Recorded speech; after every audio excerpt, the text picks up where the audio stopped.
Dan firman hari ini akan diberitakan dengan judul kasih Tuhan yang tidak akan dapat memisahkan kita. Katanya ada sebuah hasil analisis tubuh manusia dengan komponen kimia. Katanya rata-rata tubuh manusia terdiri dari 2,25 kg kalsium, 500 gram fosfat, dan 252 gram kalium, 186 gram natrium, 28 gram magnesium, dan kurang dari 28 gram besi dan tembaga. Dan selain itu 70% air. Jadi maksudnya bagaimana? Jika kalau kita hitung komponen tersebut dengan dikasih harga, total harganya tidak sampai 100.000 rupiah. Luar biasa ya. Dan sisi lain ada juga data yang telah membahas berapa banyak hal yang dapat dibuat dengan bahan-bahan yang membentuk manusia. Jadi manusia itu terdiri dari lemak untuk membuat 7 sabun, besi untuk membuat 1 paku, dan gula untuk mengisi 7 cangkir teh, dan kapur untuk mengecat kandang, dan 2.200 korek api itu dapat dibuat dengan fosfor yang diambil dari manusia, dan magnesium untuk membuat sedikit garam, dan kalsium untuk meledakkan mainan burung bangau, dan belerang untuk menangkap setiap kutu pada 1 ekor anjing. Itu saja. Jadi kita bisa katakan penelitian tersebut sangat aneh. Penelitian semacam apa dilakukan seperti ini. Tapi kita bisa melihat betapa sia-sianya, maksudnya betapa tidak ada nilainya yang terkandung pada manusia ini. Jadi sangat mengecewakan kalau kita melihat manusia dengan standar penelitian ini. Namun, ada alasan mengapa manusia adalah makhluk yang begitu berharga. Mengapa manusia itu berharga? Karena hanya manusia satu-satunya ciptaan yang diciptakan menurut gambar Allah. Kalau Tuhan menciptakan manusia dari debu tanah dengan tangannya sendiri dan menghembuskan hidup nafas ke dalamnya. Jadi dengan pemahaman yang lebih gampang, Tuhan menciptakan manusia sebagai makhluk rohani, roh yang hidup, dan menjadikan manusia untuk bersekutu dengan Tuhan Allah. Jadi makhluk satu-satunya yang dapat berkomunikasi dengan Tuhan dan dapat memuliakan nama Tuhan itu hanyalah manusia. Manusia memuliakan nama Tuhan, dan manusia beribadah kepada Tuhan, dan manusia diberkati pada saat bersama dengan Tuhan. Jadi kasih Tuhan dan pemeliharaan Tuhan yang luar biasa itu sudah terkandung dalam kelahiran manusia. Jadi kita bisa melihat betapa besarnya perhatian Tuhan terhadap manusia. Tetapi manusia terputus dari semua kasih dan pemeliharaan Tuhan karena dosa manusia pertama, yaitu Adam. Jadi mereka tertipu oleh tipuan setan dan akhirnya mereka tidak taat kepada firman Tuhan. Dan melalui dosa tersebut, mereka telah kehilangan segala berkat yang Tuhan telah berikan kepada manusia. Jadi sebenarnya apa yang terjadi? Manusia yang tadinya penuh dengan berkat Tuhan Allah tetapi menjadi penuh dengan dosa dan kutukan. Jadi kita hidup diperbudak oleh setan. Itu maksudnya apa? Kita hidup menurut keinginan kita. Kita hidup menurut kemauan daging kita. Kita hidup menurut pikiran kita. Itu hanya menuju kemautan. Tetapi kasih Tuhan terhadap manusia itu terus berlanjut. Itu yang mengejutkannya.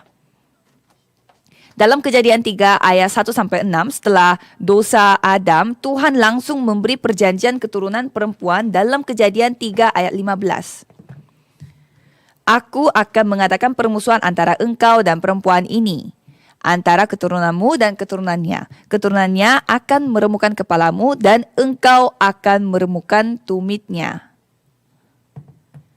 Jadi kita bukan keturunan dari Adam yang telah berdosa, tetapi kita akan didatangi Yesus Kristus yang sebagai pengampunan atas segala dosa kita. Jadi para nabi dan juga begitu banyak orang-orang bernubuat bahwa Yesus Kristus akan datang. Itu adalah intisari dari perjanjian lama. Kalau perjanjian baru, Yesus Kristus yang dijanjikan oleh Tuhan Allah itu telah datang. Itu intisarinya.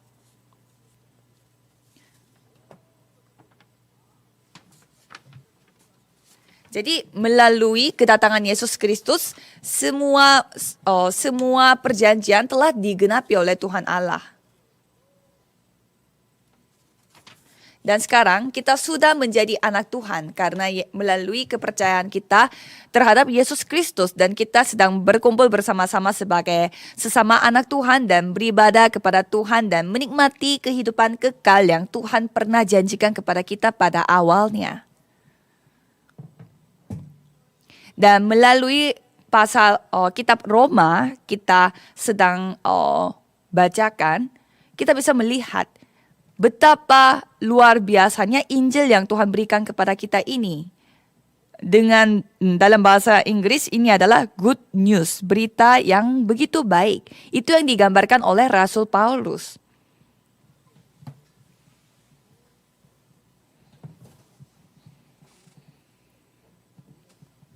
Jadi kita harus menikmati berkat yang Tuhan telah berikan kepada kita melalui apa yang dijelaskan oleh Rasul Paulus melalui kitab Roma. Teks hari ini adalah bagian terakhir dari Roma pasal 8, dan saya sudah menjelaskan kepada saudara bahwa Roma pasal 8 ini mengandung intisari dari segala Injil, sehingga kita baca Roma pasal 8 aja, kita bisa diselamatkan dan bisa menikmati segala berkat yang Tuhan kasih. Rasul Paulus memproklamasikan keyakinan keselamatan dengan teguh sambil mengakhiri Roma pasal 8.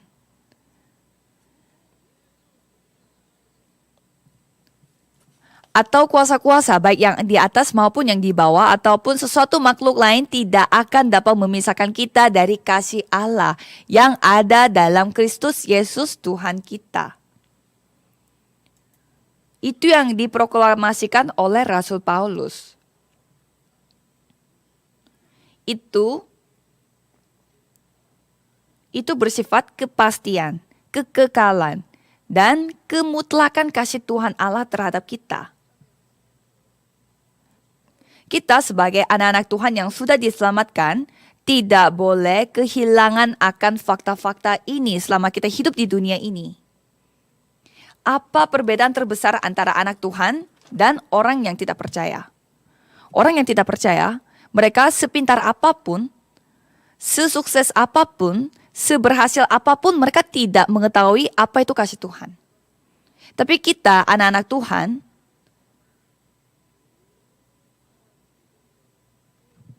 kita mengalami kasih Tuhan yang tidak terpisah dari kehidupannya. Itu kita nikmati setiap hari, setiap saat. Jadi kasih Tuhan itu luar biasa mengasihi kita. Begitu besar, begitu tinggi, begitu dalam, begitu luas. Apakah saudara mengalami betapa tingginya, dalamnya, luasnya, dan panjangnya kasih Tuhan yang diberikan melalui Yesus Kristus? Cobalah saudara bertanya kepada diri saudara sendiri. Mungkin kadang persoalan, kesusahan, dan masalah itu membuat kita jadi bertanya kembali, apakah Tuhan ada? Tuhan itu benar-benar ada.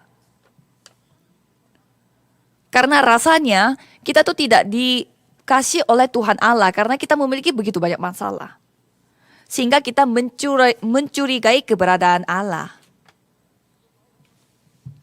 Melalui teks hari ini, Rasul Paulus memproklamasikan bahwa kita harus menghentikan semua keraguan dan kecurigaan. Jadi kita harus membuat proklamasi rohani.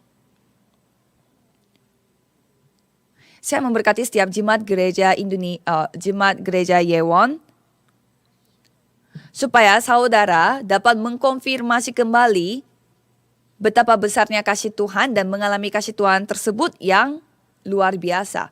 Pokok bahasan pertama adalah kehidupan yang memiliki keyakinan rohani. Mari kita baca ayat 31. Sebab itu, apakah yang akan kita katakan tentang semuanya itu? Jika Allah di pihak kita, siapakah yang akan melawan kita?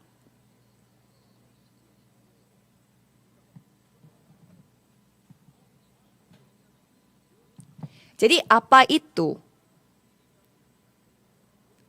Apa itu yang digambarkan oleh Rasul Paulus di sini?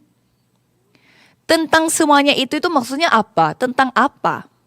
Jadi kalau kita melihat ayat 29 di sana dikatakan, sebab semua orang yang dipilihnya dari semula, mereka juga ditentukannya dari semula untuk menjadi serupa dengan gambaran anaknya.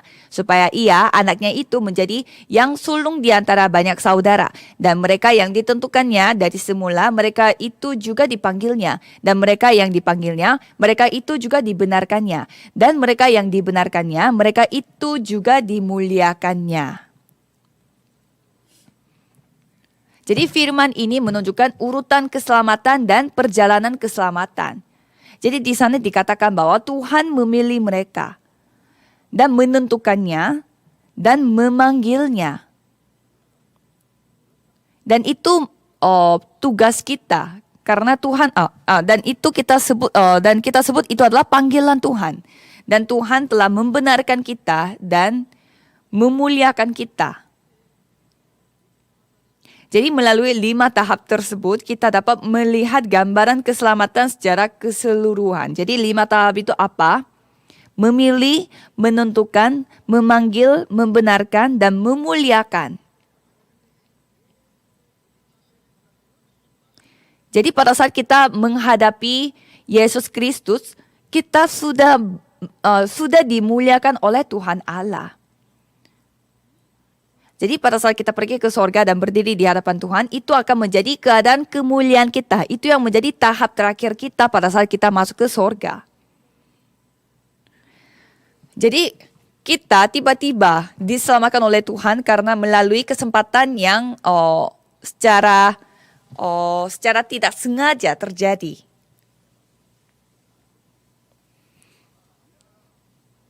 Teman kita, keluarga kita, tiba-tiba, mendadak. Kebetulan itu tidak ada. Itu sudah direncanakan oleh Tuhan Allah sebelum dunia ini tercipta. Sebelum kita terlahir. Itu yang dijelaskan oleh Tuhan Allah.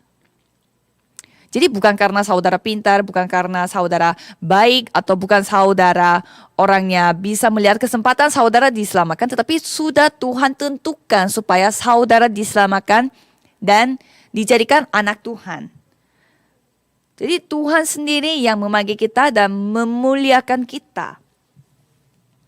Sehingga pada saat kita sudah selesai menyelesaikan kehidupan kita di bumi ini, Tuhan sudah mempersiapkan juga kehidupan kita yang kekal di kerajaan sorga. Dan kalau kita melihat teks hari ini, itu semua bersifat lampau. Jadi maksudnya bagaimana? Kalau kita melihat firman dari ayat 29 dan 30-nya juga, itu sudah Tuhan tentukan. Jadi Tuhan sudah membuat rencananya. Jadi sekali rencana terbuat, janganlah kita curiga. Sekali-kali jangan kita ragu. Jadi di sini Tuhan mengatakan janganlah kita curiga, janganlah kita ragu karena Tuhan sudah mengambil keputusan. Kalau kita melihat ayat 39, Rasul Paulus berulang kali menekan kasih Tuhan dan kepastian keselamatan. Siapakah yang akan menggugat orang-orang pilihan Allah? Allah yang membenarkan mereka. Siapa yang akan menghukum mereka? Kristus Yesus yang telah mati, bahkan lebih lagi yang telah bangkit, yang juga duduk di sebelah kanan Allah, yang malah menjadi pembela bagi kita. Jadi jabatan di dalam gereja, kondisi saudara, lingkungan saudara, itu pun Tuhan izinkan. Tetapi tidak ada yang dapat menggugat saudara. Karena Tuhan memilih saya, karena Tuhan memanggil saya. Saudara jangan pernah ragu akan hal ini.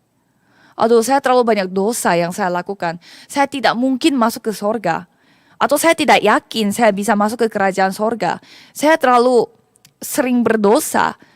Saya takut Tuhan tidak mendengarkan dosa saya. Jadi jangan ragu-ragu seperti ini. Ini adalah tipuan setan.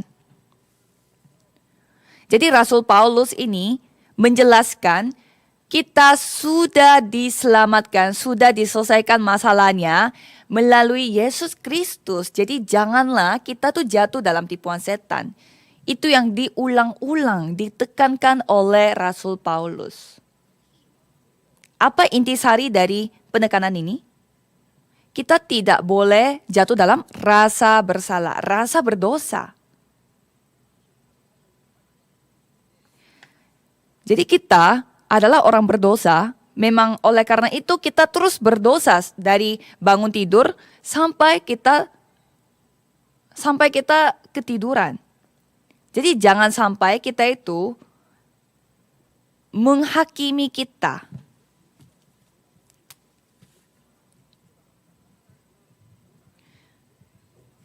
Jadi jangan kita menghakimi diri kita seperti setan menghakimi kita.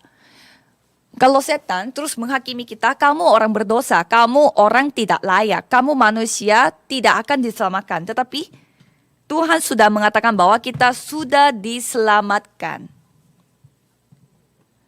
Jadi setan ini terus melaporkan kita.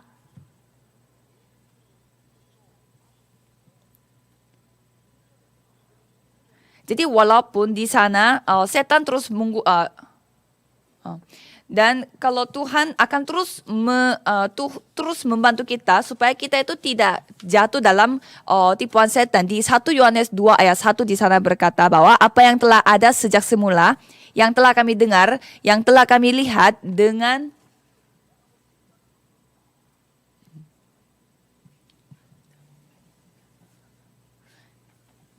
mata kami, yang telah kami saksikan dan yang telah kami raba dengan tangan kami tentang firman hidup. Itulah yang kami tuliskan kepada kamu.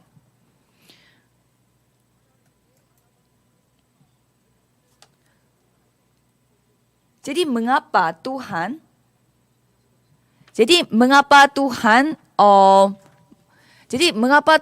mengusir Adam dan Hawa pada saat mereka berdosa? Karena mereka orang berdosa, jadi mereka tidak layak untuk hidup bersama dengan Tuhan Allah. Tetapi kenapa kita bisa kembali kepada Tuhan Allah? Karena melalui Yesus Kristus kita telah diselamatkan, kita telah dimuliakan. Jadi semuanya telah dipulihkan kembali.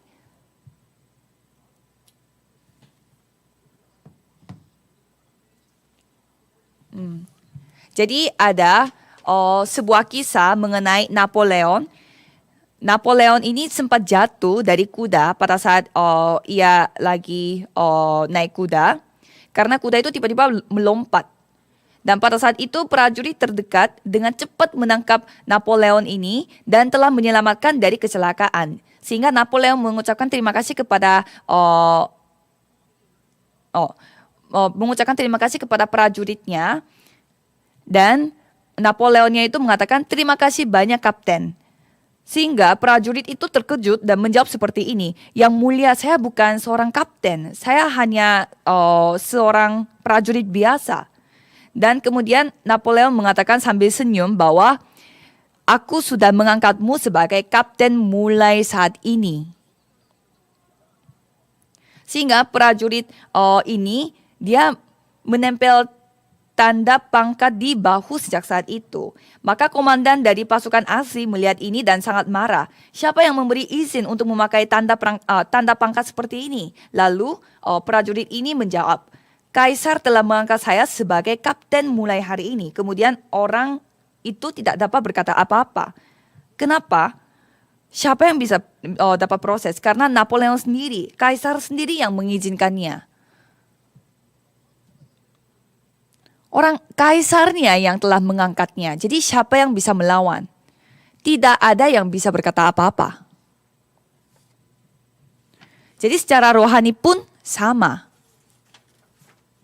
Kita sudah dibenarkan oleh Tuhan Allah dan Tuhan Allah sudah menyebut kita sebagai orang mulia.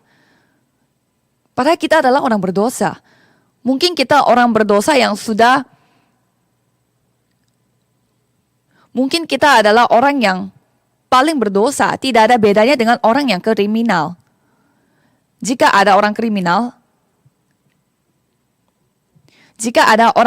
seorang kriminal yang walaupun dia sudah membunuh semua isi keluarganya, tetapi kalau dia bertobat dan telah diselamatkan oleh Tuhan Allah, dia sudah diselamatkan oleh Tuhan Allah walaupun dia sudah membunuh banyak orang.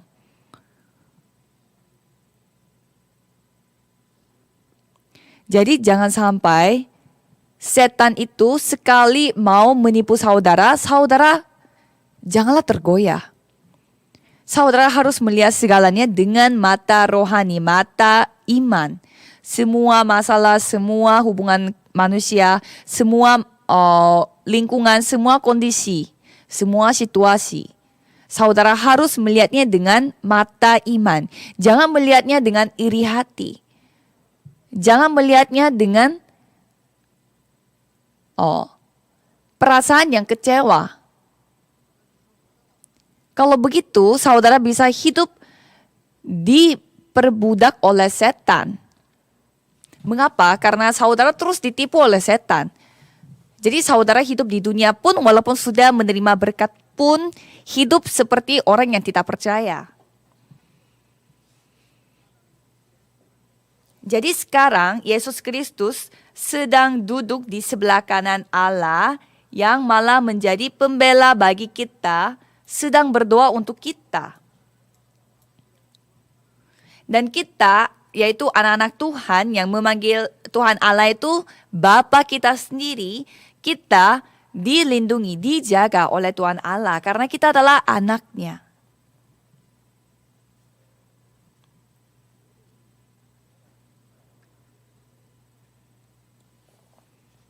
Jadi Tuhan berdoa untuk saudara satu persatu.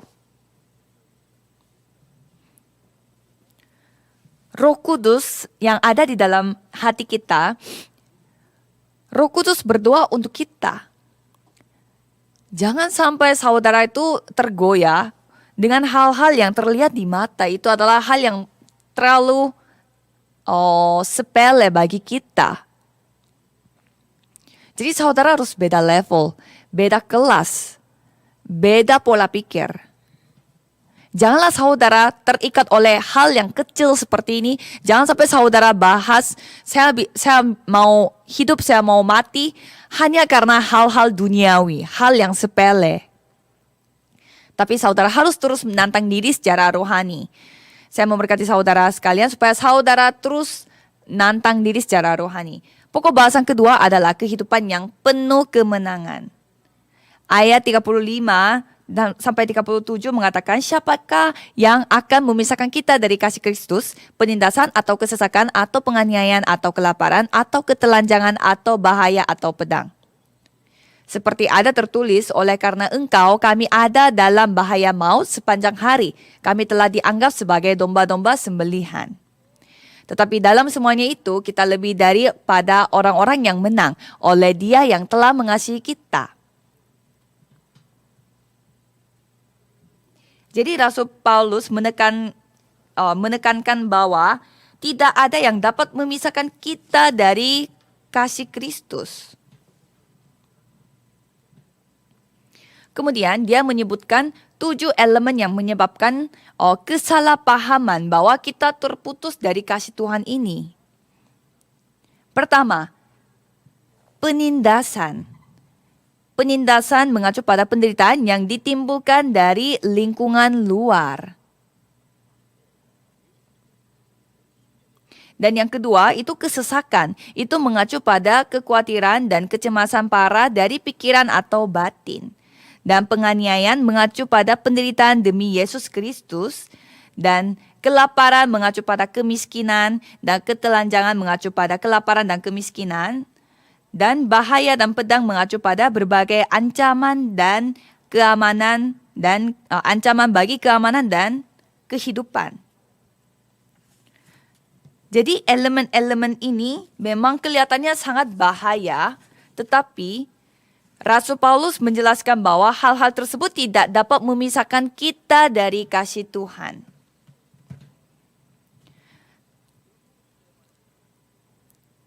Jadi cobalah saudara bayangkan Stefanus ia dilempar batu sehingga ia mati.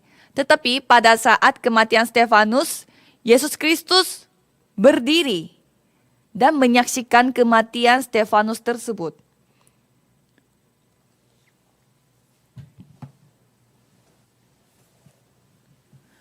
Jadi Yesus Kristus hanya berdiri saja, tidak menghentikan kematiannya Stefanus karena tidak kuat, karena tidak mampu, bukan. Yesus Kristus memiliki jadwal rencana yang luar biasa di balik kematian Stefanus itu. Sejak kematian Stefanus tersebut, selama berapa ribuan tahun orang menginjil. Di ayat 37 mengatakan bahwa tetapi dalam semuanya itu kita lebih daripada orang-orang yang menang oleh Dia yang telah mengasihi kita. Jadi kehidupan kita itu beda kelas. Bukanlah kemenangan dengan susah, tetapi kemenangan dengan mudah. Kita lebih daripada orang-orang yang menang. Jadi kita itu bukannya hidup dengan hati yang ketakutan, hati yang gelisah. Jadi luar biasa. Kita itu lebih daripada orang-orang yang menang. Bukan hanya menang, tetapi lebih dari menang. Jadi kita bukannya hidup dengan penuh gelisah, cemas, dan resah karena takut tidak menang. Karena takut kalah. Jadi bukannya kita menang tipis, tetapi kita menang secara penuh. Pikiran saudara, hati saudara. Setan akan masuk ke dalam pikiran saudara. Jadi saudara harus menjaga pikiran saudara. Jadi saudara hanya fokus kepada 3 elemen hanya. Satu-satunya. Karena pikiran kita akan mempengaruhi semua perbuatan kita. Jadi kita hanya mikirin 3K saja. Kristus, kerajaan Allah, dan kepenuhan Roh Kudus. Roma 8 ayat 38 di sana berkata bahwa sebab aku yakin bahwa maut maupun hidup, baik malaikat-malaikat maupun pemerintah-pemerintah, baik yang ada sekarang maupun yang akan datang, atau kuasa-kuasa, baik yang di atas maupun yang di bawah, ataupun sesuatu makhluk lain, tidak akan dapat memisahkan kita dari kasih Allah yang ada dalam Kristus Yesus Tuhan kita. Jadi kalau misalkan saudara membaca ayat 38 sampai 39, pasti saudara dapat merasakan rasa yang penuh dengan keharuan secara rohani. Seolah-olah semua masalah itu kayak hilang semua. Jadi saudara nikmatilah secara penuh akan rasa ini. Ada istilah teologis yang disebut ketekunan orang-orang kudus. Ketekunan berarti dijaga agar tetap aman sampai pada akhir. Dan kalau kita melihat Yohanes 10 ayat 28 sampai 29, dan aku memberikan hidup yang kekal kepada mereka, dan mereka pasti tidak akan binasa sampai selama-lamanya, dan seorang pun tidak akan merebut mereka dari tanganku. Bapakku yang memberikan mereka kepadaku lebih besar daripada siapapun, dan seorang pun tidak dapat merebut mereka dari tangan Bapa. Amin. Jadi, lingkungan apapun, situasi kondisi apapun, siapapun tidak bisa menghentikan kasih Tuhan terhadap kita. Jadi saudara harus miliki keyakinan akan hal ini. Pastikan keyakinan saudara.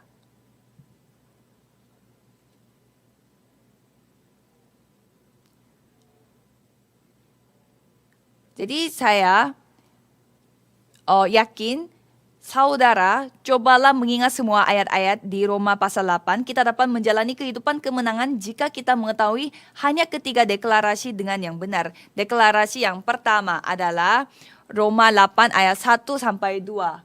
Demikianlah sekarang tidak ada penghukuman bagi mereka yang ada di dalam Kristus Yesus.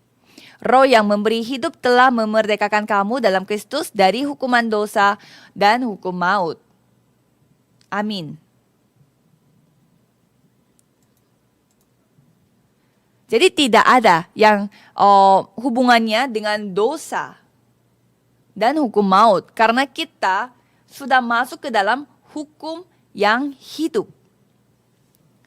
Dan deklarasi kedua itu Roma 8 ayat 28. Kita tahu sekarang bahwa Allah turut bekerja dalam segala sesuatu untuk mendatangkan kebaikan bagi mereka yang mengasihi Dia, yaitu bagi mereka yang terpanggil sesuai dengan rencana Allah.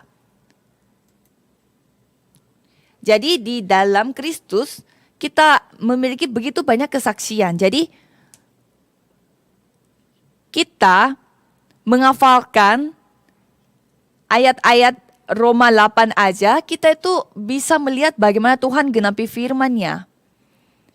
Jadi buatlah ini rema di dalam hati saudara. Setiap kali saudara menghadapi masalah, akuilah iman saudara dengan firman ini. Yang deklarasi ketiga itu merupakan Roma 8 ayat 38 sampai 39. Sebab aku yakin bahwa baik maut maupun hidup, baik malaikat-malaikat maupun pemerintah-pemerintah, baik yang ada sekarang maupun yang akan datang, atau kuasa-kuasa baik yang di atas maupun yang di bawah, ataupun sesuatu makhluk lain tidak akan dapat memisahkan kita dari kasih Allah yang ada dalam Kristus Yesus Tuhan kita.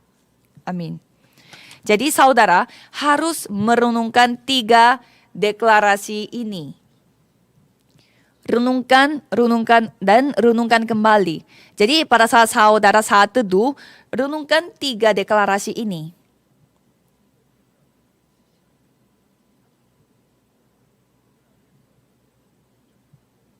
Cobalah tim pujian, paduan suara, bikin pujian yang liriknya terdiri dari 3 deklarasi ini. Supaya anggota jemaat dapat menyanyikan deklarasi ini melalui pujian. Jadi pada saat saudara merenungkan firman ini lebih dalam dan lebih sering dan lebih tenang, pasti saudara akan merasakan kekuatan baru, kekuatan yang penuh rasa syukur. Orang-orang dunia di luar sana, mereka semua menderita. Mereka bilang dunia ini melelahkan, dunia ini penuh masalah. Tetapi saudara akan menjadi lebih dari orang-orang menang. Saya memberkati saudara sekalian supaya saudara bisa menjadi murid Tuhan yang dapat menikmati lebih dari orang-orang menang. Kesimpulannya adalah, penulis buku terkenal bernama David A.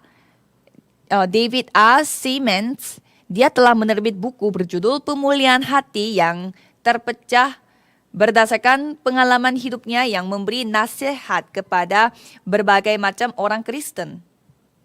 Dan dia memiliki kesimpulan seperti ini.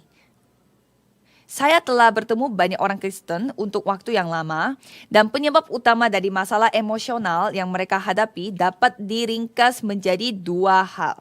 Yang pertama adalah bahwa mereka tidak menyadari dan tidak menerima dan tidak menikmati kasih karunia yang kasih karunia dan mengampuni, pengampunan Tuhan tanpa syarat. Dan yang kedua adalah bahwa mereka tidak mampu memberikan kasih dan pengampunan tanpa syarat itu. Jadi orang Kristen tidak menikmatinya, sehingga tidak mampu memberikan kasih dan pengampunan tersebut kepada orang lain. Jadi itu masalahnya orang Kristen. Karena mereka tidak menikmati, jadi tidak bisa memberi kepada orang lain. Jadi ini kelihatannya sangat sederhana, tetapi ini adalah intisarinya.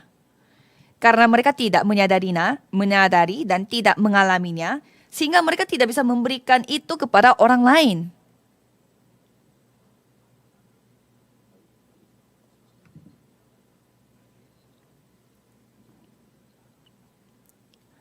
Jadi banyak sekali anggota jemaat kita pergi ke tempat penginjilan yang kayak begitu banyak orang-orang yang tidak percaya dan mereka menginjil di ladang seperti itu. Mengapa? Padahal mereka tidak dibanggakan, padahal mereka tidak disenangi oleh orang-orang. Pada saat mereka pergi menginjil, tidak semua orang yang berbaik hati kepada mereka. Mereka bisa saja dianiaya, mereka bisa saja dihina, mereka bisa saja ditolak terus sama orang-orang di ladang. Tetapi mereka kenapa setiap minggu, setiap saat pergi ke sana dan menyampaikan Injil kepada orang-orang sana? Karena mereka benar-benar mengasihi Tuhan Allah. Walaupun mereka memiliki banyak masalah, banyak persoalan dalam hidupnya, tetapi mereka ingin menyaksikan kasih Tuhan ini kepada orang lain. Masa mereka bisa lakukan seperti itu tanpa anugerah Tuhan Allah? Kalau kita pergi kepada orang-orang yang suka dengan kita, yang bangga sama kita, ya siapa yang tidak bisa menginjil kepada orang-orang yang suka sama kita? Tetapi mereka menginjil kepada orang-orang yang mereka tidak kenal. Malah mereka dianiaya. Tetapi mengapa mereka kekeh menginjil kepada orang-orang itu, kepada orang-orang yang tidak percaya? Mengapa? Coba saudara terus bertanya, mengapa seperti itu? Mengapa kita hidupnya menderita sama diri kita sendiri? Karena saudara tidak percaya bahwa Tuhan Yesus sudah selesai. Tuhan Yesus sudah memberi segalanya. Tuhan Yesus sudah menyelamatkan kita dan sudah memberi segala berkat kepada kita, tetapi saudara sendiri tidak percaya. Sehingga saudara tidak bisa membagi kemenangan saudara kepada orang lain. Tetapi jemaat yang sudah pernah mengalami kasih Tuhan itu berbeda. Orang yang sudah mengalami betapa besar kasih Tuhan bisa mengampuni orang lain, bisa memeluk orang lain, bisa menjangkau jiwa-jiwa lain. Jadi saudara harus keluar dari masalah diri saudara. Diri kita yang harus menikmati terlebih dahulu, mengalami terlebih dahulu betapa besarnya kasih Tuhan yang tidak pernah terputus dari diri kita. Jadi dengan pandangan lain, saudara harus memiliki 5 keyakinan. Jadi keyakinan itu apa? Keyakinan pertama, yaitu 1 Yohanes 5 ayat 11 sampai 13. Di sana berkata bahwa keturunan anak baru memiliki hidup. Yang tidak memiliki anak, dia tidak memiliki hidup. Dan keyakinan akan jawaban doa dari Yeremia 33 ayat 2 sampai 3. Dan keyakinan akan bimbingan Roh Kudus dari Amsal 3 ayat 5 sampai 6. Dan keyakinan pengampunan dosa dari 1 Yohanes 1 ayat 9. Dan keyakinan akan kemenangan 1 Korintus 10 ayat 13. Cobalah saudara cari ayat-ayat ini dan yakin akan hal-hal ini, janji Tuhan Allah. Jadi kalau saudara mengalami kasih Tuhan Allah, saudara pasti akan mengalami kemuliaan yang kemudian, yang Tuhan janjikan. Saya memberkati saudara sekalian supaya saudara bisa menjadi murid Tuhan yang mengalami kasih Tuhan dan dapat menyaksikan kasih Tuhan itu kepada orang lain. Mari kita berdoa bersama-sama. Tuhan Allah, terima kasih karena Tuhan memberkati para jemaat yang beribadah pada saat ini. Tolong berkatilah mereka supaya pada saat ini mereka dapat mengalami betapa besarnya kasih Tuhan dan mereka dapat mengalaminya setiap saat, setiap hari, sehingga mereka tidak tertipu oleh setan dan selalu terbangun untuk menyampaikan kasih Tuhan tersebut kepada orang-orang lain dan mereka bisa hidup sebagai seorang penginjil dalam hidupnya. Dalam nama Tuhan Yesus Kristus kami berdoa. Amin.